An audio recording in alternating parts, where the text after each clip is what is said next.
আজকে আমরা এই মোরাবাড়ির তনে পুরা রতনপুর জিপির তনে একটা বার্তা দিতে চাই আর সমস্ত হাইলাকান্দি জেলাবাসীরে যে দেখেন আপনারা প্রত্যেক বাড়িতে একটা দুইটা ছেলে বিদেশটা হন, এরা যদি বাই চান্স কোনো অ্যাক্সিডেন্ট হয় তো নিজাম চৌধুরী ছাড়া কোনো আর বিকল্প কোনো রাস্তা নাই।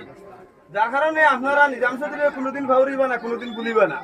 তাই যে সময় যে ডাক দেন, যে সময় যে পরিস্থিতির মোকাবিলা হয়, তাই যদি আপনারা ডাক দেন তে সবসময় তান ডাকো আপনারা সাড়া দিবা, কারণ তাই সবসময় গরিব দুঃখী জনগণের পাশে থাকো।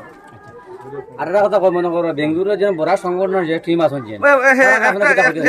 তারা অনেক অনেক ধন্যবাদ জানাই। এটা ভুলে গেছিলাম, আপনি এটা দুবার ভালো হয়েছে।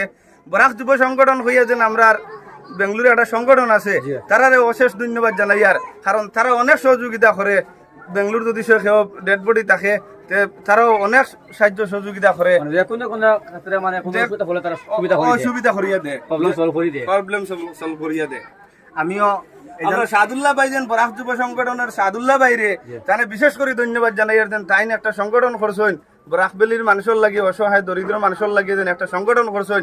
আর এই সংগঠন দিয়ে যেন তাই মানুষের সাহায্য সহযোগিতা কতরা, যার কারণে তানে আমরা আস্থা আইলাকান্দিবাসীর পক্ষ থেকে অশেষ অশেষ ধন্যবাদ জানাই।